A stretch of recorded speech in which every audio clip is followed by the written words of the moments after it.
जय प्यारे बच्चों, कैसे हो? उम्मीद है अच्छे होगे। तो बच्चों स्वागत है आपका एथलीट क्लास 9th में, जहां पे आपको हिंदी माध्यम की पढ़ाई की वीडियो लेक्चर्स मिलती हैं कक्षा 9 के लिए। तो बच्चे अभी तक हमने कर लिया है कक्षा 9 गणित का पहले अध्याय संख्या पद्धति की पहली प्रश्नावली को, ठीक है। उसकी वीडियो आपको मिल गई है, नहीं मिली है तो डिस्क्रिप्शन में जाओ, लिंक है, वहां से आप देख सकते हो या फिर प्लेलिस्ट में जाके देख सकते हो। तो बच्चों आज हम करने वाले हैं प्रश्नावली 1.2 को इस वीडियो के अंदर पूरा हम समाप्त करेंगे। सबसे पहले समझेंगे कि प्रश्नावली के अंदर कैसे क्वेश्चन पूछे जाएंगे और उसके लिए हमें क्या क्या आना चाहिए। तो बच्चे हमें आना चाहिए अपरिमेय संख्या क्या होती है, वास्तविक संख्या क्या होती है, ठीक है, और किसी अपरिमेय संख्या को संख्या रेखा पर कैसे प्रदर्शित किया जाता है। बस इन्हीं तीनों में से आपके क्वेश्चन बने हुए हैं पूरी प्रश्नावली में 1.2 के अंदर। तो बच्चे सबसे पहला है अपरिमेय संख्या हमें समझनी है। परिमेय संख्या हमने समझ लिया था, परिमेय संख्या तक प्रश्नावली 1.1 के अंदर ही परिमेय संख्या तक बाकी सारी संख्या हमने समझी थी। यहां पे समझना बच्चे अपरिमेय संख्या। तो बच्चे परिभाषा के हिसाब से देखा जाए तो अपरिमेय संख्या क्या है? वे संख्या जिन्हें हम p/q के रूप में नहीं लिख सकते उन्हें बोला गया है अपरिमेय संख्या। पर बच्चे ये तो कोई लॉजिक नहीं बनता, p/q के रूप में क्या नहीं लिख सकते मतलब। तो बच्चे इसका जो मेन मकसद है आपको प्रश्नावली 1.3 में समझ में आएगी किसको बोला जा रहा है अपरिमेय संख्या, वही चीज मैं यहाँ पे थोड़ा सा आपको बताना चाहूंगा। तो बच्चे इसके अंदर कौन कौन सी संख्याएं आती हैं अपरिमेय संख्याएं? √2, √3 और पाई, ये सारी संख्याएं क्या आती हैं? अपरिमेय संख्या। इन्हें p/q के रूप में नहीं लिखा जा सकता, ठीक है। ये ऐसे सीधी सी बात है, अभी ऐसे समझो।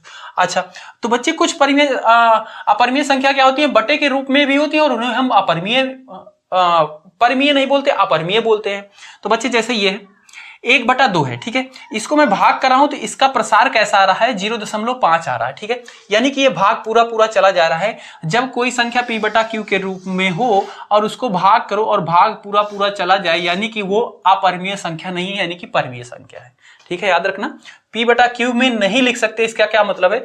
जैसे ये p/q के रूप में है, इसको भाग दिया तो पूरा भाग चला गया, यानी कि ये परिमेय संख्या है। ये है 1/3, इसको हमने भाग दिया तो ये क्या है? 0.3333 आता चला जाएगा, ठीक है। और भाग जाएगा नहीं, पूरा नहीं जाएगा, पर ये दशमलव के बाद यही संख्या बार बार आना शुरू हो जाएगी। ऐसी स्थिति में भी इसको हम अपरिमेय संख्या नहीं बोलेंगे, ये परिमेय संख्या है। पर बच्चे यहाँ पे देखो 22/7, 22/7 को अगर आप भाग दो तो ये कभी 3.13, उसके बाद ये भाग तो जाएगा नहीं, सबसे पहली बात तो, ठीक है। और इसमें कोई संख्या रिपीट होना भी नहीं शुरू होगी, अलग अलग संख्याएं ऐसे आती चली जाएगी, खत्म ही नहीं होगा ये भाग, आप अनंत तक करते चले जाओ, ये भाग खत्म भी नहीं होगा, अलग अलग संख्या आती चली जाएंगी। जब ऐसी कोई संख्या हो p/q के रूप में तो इसको बोला गया है बच्चे अपरिमेय संख्या, ठीक है, अपरिमेय संख्या। और पाई जो होता है ये 22/7 ही होता है, इसको बोला गया परिमेय संख्या, ठीक है बच्चों। इसको डिटेल में हम समझेंगे प्रश्नावली 1.3 में कि भाग चला जाए उसको क्या बोलते हैं, भाग जाने के बाद भाग नहीं जा रहा है और संख्या बार बार रिपीट हो रही है, बार बार आती जा रही है, उसको क्या बोलते हैं। और भाग नहीं जा रहा है, संख्या रिपीट नहीं हो रही, अलग अलग संख्या आती जा रही है, उसको क्या बोलते हैं। तो यहां से हमें यह पता चल गया है कि जो भाग ना जाए और संख्या अलग अलग आती चली जाए, भाग खत्म भी ना हो और संख्या अलग अलग आए, उन्हें बोला गया अपरिमेय संख्या, ठीक है। बस इतना सा याद रखना। बाकी अगर भाग p/q के रूप में है, उनको भाग दिया जा रहा है, भाग नहीं जा रहा है और संख्या बार बार रिपीट होना शुरू हो जा रही है, तब भी वो परिमेय संख्या है, अपरिमेय संख्या नहीं है। और अगर भाग चला जा रहा है पूरा तब भी वो परिमेय संख्या है, ठीक है, अपरिमेय संख्या नहीं है। अपरिमेय संख्या कब है? जब भाग दिया जा रहा है, भाग नहीं जा रहा है, संख्या अलग अलग आती चली जा रही है, सेम संख्या रिपीट नहीं हो रही, बार बार नहीं आ रही, उनको बोला गया अपरिमेय संख्या। और इसके कुछ एग्जांपल है √2, √3, पाई। इनको जब सॉल्व किया जाता है तो बच्चे ये दशमलव के अंदर ऐसी ही संख्याएं आती चली जाती हैं, ठीक है, कभी वो खत्म भी नहीं होती, ठीक है, और बार बार भी कोई संख्या नहीं आती, रिपीट नहीं होती, ठीक है। कहने बार बार आने का क्या मतलब है? जैसे 1 3 आया है तो अब आगे भी 1 3 आया है, 1 3 1 3, जैसे इसमें देखो 3 आया, 3 3 3 3 आता ही जाएगा, अब इसको डिवाइड करो ऐसे ही आएगा, ठीक है, इस तरीके से। ओके, तो ये है बच्चे अपरिमेय संख्या। अपरिमेय संख्या को इरेशनल नंबर बोला गया, जिसे q' से प्रदर्शित करते हैं, ठीक है। परिमेय संख्या को q से प्रदर्शित करते हैं और q' से अपरिमेय संख्या को प्रदर्शित किया जाता है। अच्छा बच्चे, इसके बाद नई संख्या का एक उत्पन्न होती है, वो किससे मिलकर बनी हुई है बच्चे? जितनी भी हमने परिमेय संख्या पढ़ी है और अपरिमेय संख्या पढ़ी है, इन दोनों को मिला दो तो जो संख्या बनेगी उसको बोला गया है वास्तविक संख्या, ठीक है। वास्तविक संख्या क्या है बच्चे? इसके अंदर सारी की सारी परिमेय संख्या भी होती है, इसके अंदर सारी की सारी अपरिमेय संख्या भी होती है, इसे बोला गया है वास्तविक संख्या। अंग्रेजी में बोलते हैं रियल नंबर, और इसको कैपिटल R से प्रदर्शित करते हैं। यानी कि बच्चे इसके अंदर क्या होता है, देखो परिमेय के अंदर क्या क्या था? सारी दशमलव वाली संख्याएं, सारी ऋणात्मक वाली संख्याएं, जीरो और सारी धनात्मक वाली संख्याएं 1 2 3 4 अनंत तक वो सारी शामिल थी। और अपरिमेय के अंदर क्या हो गई, कुछ ऐसी संख्याएं हो गई जो p बटा q के रूप में हैं पर इनका भाग दिया जा रहा है। ये कैसी आ रही है, दशमलव भाग नहीं जा रहा है और इसमें संख्या बार बार भी रिपीट नहीं हुई। इन संख्याओं को भी अपरिमेय संख्या के अंदर रखा गया। इन दोनों को जब मिलाया गया जो संख्या बनी उसे बोला गया वास्तविक संख्या। वास्तविक संख्या रियल नंबर जिसको कैपिटल R से प्रदर्शित किया जाता है बच्चे। ये संख्या वो है इसके अंदर सारी संख्याएं आती हैं, ठीक है। वास्तविक संख्या के अंदर सारी संख्याएं आ रही, चाहे दशमलव वाली ले लो, चाहे भिन्न वाली ले लो, चाहे ऋणात्मक ले लो, चाहे शून्य ले लो, चाहे धनात्मक संख्याएं ले लो, मतलब धनात्मक 1 2 3 4, ऋणात्मक -1 -2 3 4, ठीक है। उन संख्याओं को और अपरिमेय संख्या ले लो, वो सारी की सारी रियल नंबर यानी कि वास्तविक संख्या के अंदर आती है बच्चे। इसमें इसके बाद हमें एक चीज और सीखनी है। इसमें बोलेगा कि जैसे √2 को आप संख्या रेखा पर दिखाओ, संख्या रेखा पर दिखाओ। तो बच्चे ऐसे प्रश्न को करने के लिए सबसे पहली चीज तो आपको पता होना चाहिए एक संबंध। आपने पढ़ा होगा समकोण त्रिभुज के बारे में। समकोण त्रिभुज नहीं पढ़ा है तो देखो यहाँ पे ऐसा एक त्रिभुज होता है जिसके अंदर ये वाला कोण क्या होता है, 90 अंश होता है। ये सिंबल ही बता रहा है 90 अंश के लिए, ठीक है। इस 90 अंश के सामने वाली जो भुजा होती है इसको बोलते हैं बच्चों कर्ण, ठीक है। ये क्या है, कर्ण है। और जो इसकी ऊंचाई है इसको बोला जाता है बच्चे लंब। ये क्या है, लंब है। और जो जिसपे ये रखा हुआ है इसको बोलते हैं आधार। ये क्या है, आधार। कर्ण, लंब, आधार, ये तीन चीजें होती हैं। ये तीनों भुजाओं का नाम है। इनके बीच में एक संबंध होता है बच्चे। क्या होता है कि कर्ण बराबर कर्ण का वर्ग, ठीक है, बराबर होता है लंब के वर्ग के प्लस आधार के वर्ग के। आधार के वर्ग के बराबर होता है। ये है नियम एक, ठीक है। इस नियम का यूज करके हम इसको दिखाएंगे। देखो कैसे दिखाएंगे बच्चे। हम एक संख्या रेखा बनाते हैं बच्चे। संख्या रेखा जिनको नहीं पता है देखो ध्यान से। एक रेखा आपको बनानी है, उसमें बीच में रख लेना है शून्य को, जीरो को, और उसके इधर क्या होती है, धनात्मक वाली संख्याएं होती है। मैं यहाँ पे 1 मान ले रहा हूँ, ठीक है, इधर 2 मान ले रहा हूँ, ऐसे ये चलती जाएंगे। और इधर भी क्या होगा, इधर -1 हो जाएगा, इधर -2 हो जाएगा, इधर भी चलती जाएंगे, ठीक है। ये होती है आपकी संख्या रेखा। बीच में जीरो, इधर धनात्मक संख्या, इधर ऋणात्मक संख्या रख लेना है। ओके, अब क्या करना है बच्चे, इस त्रिभुज को आप यहां पे दिखाओ। कैसे दिखा सकते हो, देखो मेरे को √2 को दिखाना है, ठीक है। √2 को कहां पे कैसे दिखाएंगे, तो बच्चे अगर हम इस त्रिभुज में कर्ण को अगर √2 लाना चाहें तो उसके लिए क्या करना पड़ेगा। अगर हम आधार बच्चे 1 रख दें और लंब भी 1 रख दें, यानी कि इसकी दूरी ऊंचाई क्या है 1 रख दें और आधार भी 1 रख दें, तो देखो इस फॉर्मूले पे अगर रखते हैं, लंब की जगह पे 1 रखते हैं और आधार की जगह पे भी 1 रखते हैं, यानी कि 1 का वर्ग, और 1 का वर्ग करेंगे 1 आएगा प्लस 1, और 1 क्या हो जाएगा, 2 हो जाएगा, ठीक है। और इधर क्या है, कर्ण का वर्ग है। जब बच्चे वर्ग को उधर भेजा जाता है ना, इस बराबर के उधर भेजते हैं तो वर्गमूल हो जाता है, यानी कि कर्ण बराबर क्या हो जाएगा, वर्गमूल 2। ये वर्ग जब जाता है उधर तो वर्गमूल हो जाता है, ठीक है। तो ये कर्ण बराबर हो जाएगा वर्गमूल 2, और यही चीज तो हमें दिखानी है, ठीक है, वर्गमूल 2 दिखाना है। तो देखो बच्चों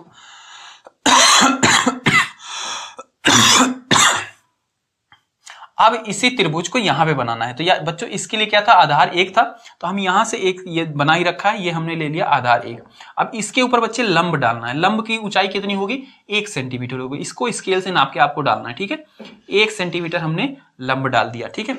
ये भी 1 सेंटीमीटर है, ठीक है, ये भी 1 सेंटीमीटर है, ठीक है, ठीक है। अब क्या करेंगे बच्चे, लंब डाल दिया और फिर हम इसको मिलाएंगे, ठीक है, इसको मिलाएंगे, ठीक है।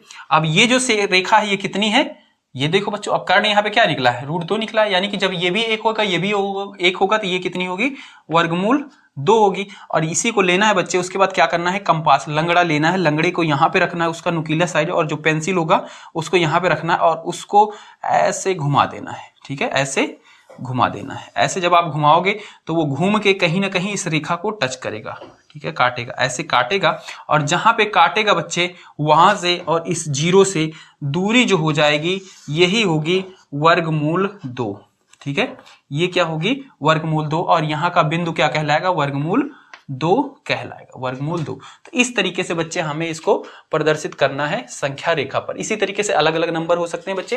न्यूमेरिकल अभी देखिए हम प्रश्नावली में कौन कौन से दिए गए हैं और मैं सॉल्व कराऊंगा, ठीक है। तो बच्चों प्रश्नावली 1.2 का पहला प्रश्न दिया गया है, कह रहा है नीचे दिए गए कथन सत्य है या असत्य, कारण के साथ उत्तर दीजिए। जिसमें पहला बोला गया है प्रत्येक अपरिमेय संख्या एक वास्तविक संख्या होती है। प्रत्येक अपरिमेय संख्या एक वास्तविक संख्या होती है। क्या ये सत्य बात है? तो हाँ भाई, सभी अपरिमेय संख्याएं क्या होती हैं? वास्तविक संख्या के अंदर शामिल होती हैं। ठीक है, अभी बताया ना पीछे कि वास्तविक संख्या अपरिमेय संख्या और परिमेय संख्या मिलकर क्या बनती है? वास्तविक संख्या बनती है। तो यानी कि वास्तविक संख्या के अंदर सारी की सारी अपरिमेय संख्या शामिल होंगी। ठीक है, तो ये पहला जो दिया गया है इसका जवाब क्या है? सत्य है। ठीक है, सत्य है, क्योंकि प्रत्येक अपरिमेय संख्या एक वास्तविक संख्या होती है, ये लिख देंगे। ठीक है, उसके बाद बच्चे दूसरे का जवाब कह रहा है कि संख्या रेखा का प्रत्येक बिंदु रूट m के रूप का होता है जहां m एक प्राकृत संख्या है। तो बच्चे संख्या रेखा भी बताया क्या होती है? 0 होता है बीच में, और इधर क्या होती है? धनात्मक वाली संख्या होती है, तो इधर ऋणात्मक वाली संख्या है, -1 -2, उधर क्या होती है? +1 +2 +3, ऐसे काउंट करते चले जाओगे, और इधर माइनस वाली संख्या है। तो कह रहा है कि प्रत्येक बिंदु रूट m के रूप का होता है, और जहां m क्या है? प्राकृत संख्या है। तो भैया संख्या रेखा पर प्राकृत संख्याएं तो नहीं होती सारी, क्योंकि उधर क्या होती है? धनात्मक वाली संख्याएं तो उधर हो गई, 1 2 3 4, वो तो प्राकृत संख्या होगी, पर 0 के इधर क्या होती है? ऋणात्मक संख्याएं होती है। संख्या रेखा पर तो ऋणात्मक संख्याएं भी होती हैं। तो कह रहा है कि प्रत्येक बिंदु सभी क्या होते हैं? तो सभी प्राकृत संख्या ही नहीं होती, तो कहां से ये होगा? तो इसका जवाब क्या होगा? असत्य है। असत्य है, और लिखेंगे क्योंकि संख्या रेखा का प्रत्येक बिंदु रूट m के रूप का नहीं होता है। बस इतना लिख देना। ठीक है, क्योंकि संख्या रेखा का प्रत्येक बिंदु रूट m के रूप का नहीं होता है, ये इसका जवाब हो जाएगा। बच्चे तीसरा देखो, इसमें प्रत्येक वास्तविक संख्या एक अपरिमेय संख्या होती है। प्रत्येक वास्तविक संख्या एक अपरिमेय संख्या होती है? नहीं भाई, प्रत्येक अपरिमेय संख्या वास्तविक संख्या होती है, प्रत्येक वास्तविक संख्या नहीं होती, क्योंकि वास्तविक संख्या के अंदर परिमेय संख्या भी शामिल थी। तो भाई सभी वास्तविक संख्याएं अपरिमेय होंगी? नहीं, क्योंकि उसके अंदर परिमेय संख्या भी शामिल है। तो इसका जवाब लिखेंगे असत्य है। असत्य है, क्योंकि सभी वास्तविक संख्याएं अपरिमेय संख्या नहीं होती है, ये लिखेंगे। असत्य है क्योंकि सभी वास्तविक संख्या एक अपरिमेय संख्या नहीं होती हैं। तो बच्चे इस तरीके से आपका पहला क्वेश्चन समाप्त होता है। तो बच्चों दूसरा प्रश्न दिया गया है, कह रहा है क्या सभी धनात्मक पूर्णांकों के वर्गमूल अपरिमेय होते हैं? यदि नहीं तो एक ऐसी संख्या के वर्गमूल का उदाहरण दीजिए जो एक परमीय संख्या हो। ठीक है, तो बच्चे पूर्णांकों के अंदर ही आता है धनात्मक संख्याएं और ऋणात्मक संख्याएं। मैंने बच्चे इसको थोड़ा सा आपको डिटेल में नहीं बताया था, तो देखो पूर्णांक का थोड़ा सा और यहाँ पे डिटेल में समझ लो। पूर्णांक संख्याएं ये थी, मैंने वहां पे सिर्फ आपको बता दिया कि पूर्ण संख्या पूरी पूरी शामिल हो जाती है। तो बच्चे पूर्णांक के अंदर क्या होता है? 0 होता है, और 1 2 3 ऐसे काउंट करते चले जाओ, कहां तक? अनंत तक। ठीक है, ये अनंत तक। और इधर क्या? माइनस वाली संख्या है, -1 -2 -3, और कहां तक? माइनस अनंत तक संख्या है। ठीक है, तो बच्चे ये जो माइनस वाली संख्याएं हैं इनको तो बोला गया है ऋणात्मक संख्याएं। ठीक है, ऋणात्मक पूर्णांक बोला जाएगा। ठीक है, संख्या ही है, पर अभी हम पूर्णांक के अंदर पढ़ रहे हैं, ये दो चीजें हैं, तो ऋणात्मक पूर्णांक। और बच्चे ये 1 से लेके अनंत तक ये क्या है? धनात्मक पूर्णांक है। ठीक है, धनात्मक पूर्णांक। तो बच्चे पूर्णांक संख्या के अंदर क्या होती है? धनात्मक संख्या और ऋणात्मक संख्याएं दोनों होती हैं, और 0 भी शामिल होता है। तो बच्चे ये क्वेश्चन कह रहा है कि क्या सभी धनात्मक पूर्णांकों के वर्गमूल, मतलब धनात्मक सिर्फ इसकी बात हो रही है, इनकी बात नहीं हो रही है, इनका वर्गमूल समझते हो ना, इसका अंडर रूट वर्गमूल अपरिमेय होते हैं? तो भाई अगर हम 1 ले रहे हैं तो 1 का तो चलो 1 ही हो जाता है। ठीक है, और 2 का कर लेते हैं तो 2 तो भाई √2 वर्गमूल है, ये अपरिमेय ही है। हाँ, ये तो सही बात है, अपरिमेय है। √3 ये भी अपरिमेय ही है। ठीक है, ये भी अपरिमेय है, ये भी बात सही है। पर अगर बच्चे बात करें हम √4 की, तो ठीक है, √4 को सॉल्व करोगे क्या आ जाएगा? 2 आ जाएगा। और 2 कौन सी संख्या है बच्चे? तो 2 बच्चे परमीय संख्या है। ठीक है, तो 2 क्या हो गई? ये तो हो गई परमीय संख्या। ये क्या है? परमीय संख्या है, परमीय संख्या है। और ये तो कह रहा है कि सभी धनात्मक पूर्णांक के वर्गमूल अपरिमेय होते हैं। ठीक है, तो बच्चे ये जो कह रहा है वो तो बात गलत हो गई कि अब क्या जवाब देंगे? क्या सभी धनात्मक पूर्णांक के वर्गमूल अपरिमेय होते हैं? तो हम बोलेंगे नहीं, सभी धनात्मक पूर्णांकों के वर्गमूल अपरिमेय नहीं होते हैं। उसके बाद कह रहा है यदि नहीं तो एक ऐसी संख्या का वर्गमूल का उदाहरण दीजिए, तो हम वर्गमूल 4 दे देंगे। तो इसका जवाब लिखेंगे बच्चे सभी धनात्मक पूर्णांकों का वर्गमूल अपरिमेय नहीं होता है, ठीक है, नहीं होता है। उसके बाद कह रहा है यदि नहीं तो एक ऐसी संख्या के वर्गमूल का उदाहरण दीजिए। उदाहरण क्या है? वर्गमूल 4, ठीक है, वर्गमूल 4 लिखेंगे, बराबर वर्गमूल 4 को हल करेंगे तो 2 आता है, और 2 क्या है? एक परिमेय संख्या है, ठीक है। तो ये इसका जवाब हो जाएगा, ठीक है। इसने जो पूछा था कह रहा है कि है तो नहीं है, उसके बाद कह रहा है कोई उदाहरण बताइए, तो हम बता दिए √4 को सॉल्व करो, 2 आता है, 2 एक अपरिमेय संख्या, परिमेय संख्या है। तो इस तरीके से हम इसका हल लिखेंगे बच्चे। तीसरा क्वेश्चन दिया गया है, कह रहा है दिखाइए कि संख्या रेखा पर √5 को किस प्रकार निरूपित किया जा सकता है। तो बच्चे यहाँ पे क्या है? √5 को हमें संख्या रेखा पर निरूपित करना है, ठीक है। √5 है, हाँ √5 है। तो बच्चों इसको निरूपित करने के लिए क्या बनाना पड़ेगा? सबसे पहले आपको संख्या रेखा बनानी पड़ेगी, ठीक है। ठीक है, हमने एक बना लिया संख्या रेखा।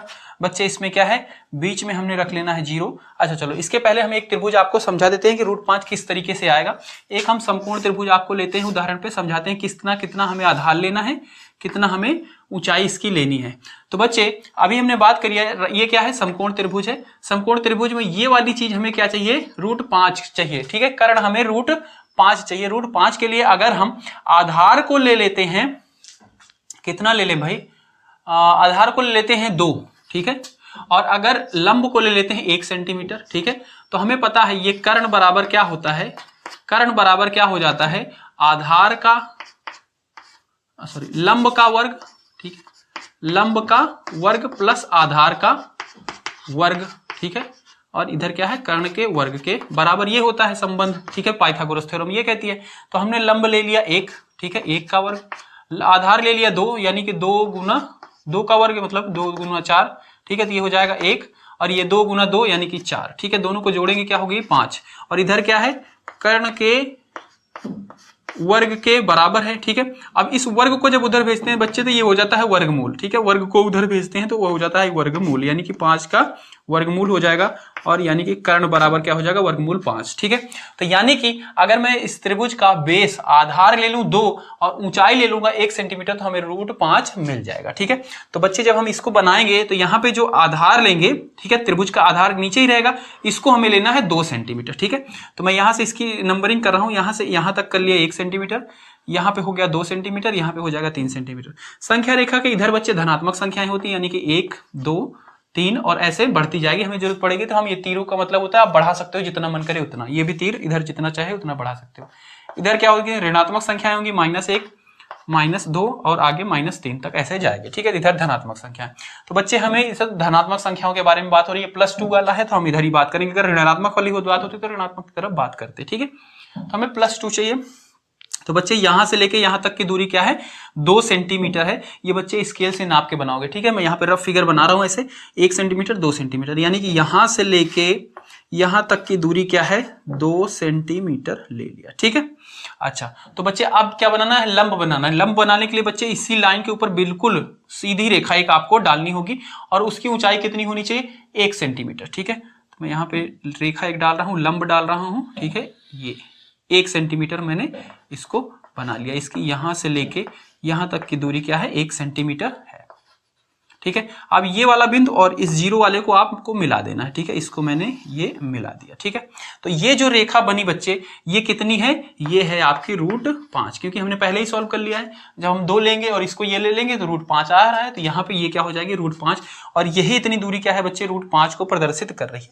अब क्या करना है बच्चों? आपको कंपास लेना है, लंगड़े का जो नुकीला साइड होता है लोहे वाला पेन यहाँ पे रखना है, और जहां पे पेंसिल लगी होगी उसको यहाँ पे रखना है, ठीक है, ऐसे। और फिर यहां से क्या करोगे? उसको ऐसे घुमाओगे, ऐसे घुमाओगे तो वो कहीं ना कहीं बच्चे इस रेखा को आके काटेगा। तो जहां पे वो काटेगा वो बिंदु आपको नोट कर लेना। ऐसे कुछ बनेगी रेखा, ये ऐसे आके कहीं ना कहीं काटेगा, और ये जहां पे काटेगा बच्चे यही बिंदु होगा क्या? √5। संख्या रेखा पर हमने √5 को प्रदर्शित कर दिया, और 0 से लेके यहां तक की दूरी क्या होगी? √5 दूरी होगी, ठीक है। तो बच्चे इस तरीके से आपको प्रदर्शित करना है। कोई भी संख्या दी गई हो उसको सबसे पहले इसके जरिए आप सॉल्व करके वो वाली संख्या लाओ, और फिर उसको यहाँ पे बना देना है। और कैसे बनाना है, सबसे पहले आधार को नाप लो, फिर लंब डालो, लंब मतलब बिल्कुल सीधी रेखा में एक रेखा खींचो, उसकी दूरी कितने लोगे 1 सेंटीमीटर ले लिया, और फिर ये वाली दूरी जितनी हुई वो होगी √5, और उसी को कंपास से रखना और घुमा देना है लंगड़े से, तो कहीं ना कहीं कट करेगा, जहां पे कट करेगा वही बिंदु क्या होगा √5 कहलाएगा, और यहां से लेके यहां तक की दूरी √5 दूरी कहलाएगी। तो इस तरीके से बच्चे हमें प्रदर्शित करना है संख्या रेखा पर कि इसको √5 को